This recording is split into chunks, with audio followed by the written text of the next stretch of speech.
Halo Kakak Rex. Halo, assalamualaikum warahmatullahi wabarakatuh. Kabar baik? Waalaikumsalam warahmatullahi wabarakatuh. Baik Kak. Jadi apa kabar di halaman Lama baru satu? ketemu lagi ya. Iya. 2-3 hari kalau tidak salah. Ya, bagi yang sebelumnya saya ucapkan selamat hari Natal buat teman-teman yang merayakan. Semoga damai Natal ini selalu ada di kita semua. Buat teman-teman para Tribuners, Ya. Tribun Timur kembali hadir lagi di edisi cetak hari Rabu 27 Desember 2023. Jadi kita berbicara sekarang tentang mudik. Iya. Mudik. Kalau ada mudik Lebaran, sekarang ada mudik Natal dan Tahun Baru. Ini kita bicara khusus mudik yang melalui Bandara Sultan Hasanuddin Makassar. Jadi berdasarkan data dari Angkasa Pura,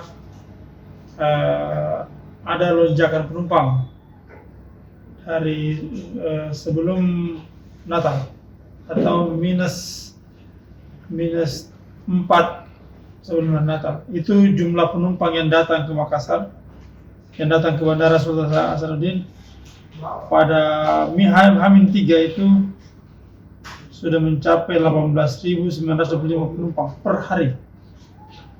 Sementara yang berangkat 9.583.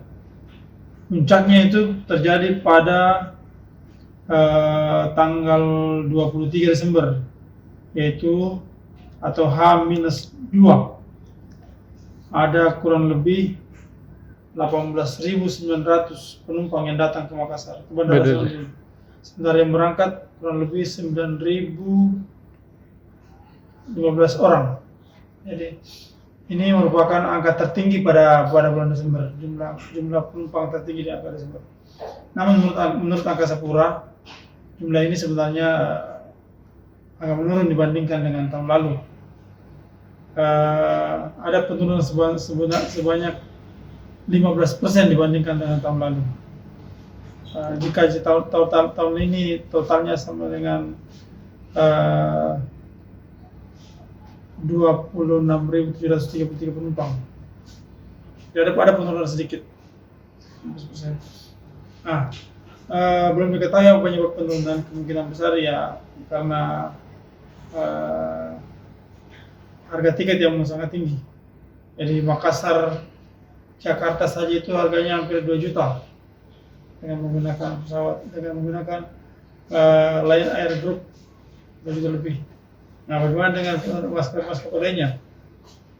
Nah, dari kasus peristiwa tingginya dari momen tingginya jumlah penumpang ini, ada cerita menarik dari salah satu anggota DPR dari Partai Gerindra, yang juga merupakan mantan Bupati Nrekang, Latinro.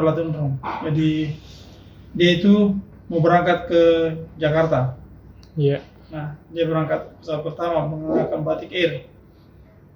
Di tengah perjalanan dia tiba-tiba dapat beritahu notifikasi bahwa pesawatnya jadwalnya diubah. Jadi jadwalnya diubah. Nah, jadwalnya dimajukan. Nah, karena dia merasa sudah mau berangkat dengan sesuai tepat waktu, ternyata pesawatnya sudah pas sampai sana, ternyata pesawat sudah berangkat. Jadi ya otomatis dia harus ditinggalkan oleh maskapai. Dia merasa kesal karena di tengah kesibukannya sebagai anggota dewan, tiba-tiba dia mendapat perlakuan yang kurang mengenakan di Bandara Hasanuddin. Jadi dia minta supaya pihak maskapai melakukan evaluasi terhadap pelayanannya supaya tidak ditinggalkan oleh para penumpang. Jadi itu insidennya yang membuat legislator Gerindra itu kesal. Supaya untuk lebih lengkapnya bagaimana jalan ceritanya, silakan baca Tribun Timur edisi Rabu 27 Desember 2023. Kemudian berita menarik lainnya adalah tentang ya 9 anggota PPS dan PPK di Makassar yang dapat sanksi. Jadi dari 9 itu 5 diantaranya dipecat, 4 PPS dan 1 PPK. Nah ini yang menarik. Kenapa dipecat? Karena berdasarkan hasil investigasi dari KPU Makassar, ternyata mereka ini menerima uang dari salah satu bakal calon legislatif di kecamatan apa ini, di Makassar pokoknya lah. Salah satu daerah di Makassar. Jadi dia berapa jumlahnya? 200.000 per orang.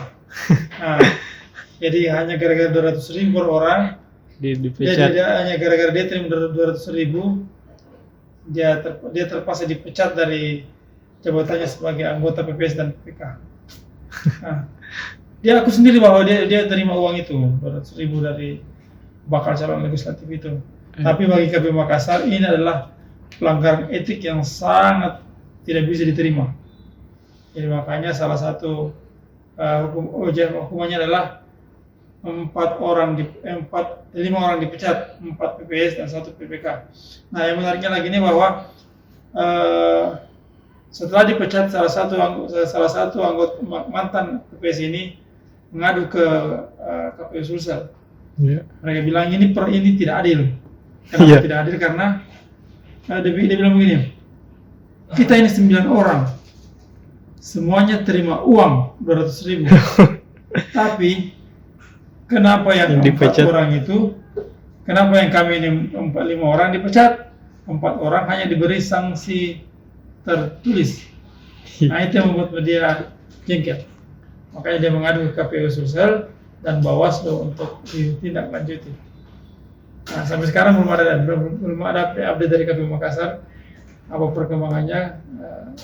Tapi silakan kalau mau update lagi, silakan baca Tribun Timur Edisi Cetak edisi Rabu 27 Desember 2023. Itu saja mungkin Faiz berita yang lagi hits di Makassar sampai hari ini. Terima kasih. Assalamualaikum warahmatullahi wabarakatuh. Waalaikumsalam. Terima kasih Kak. Sama-sama.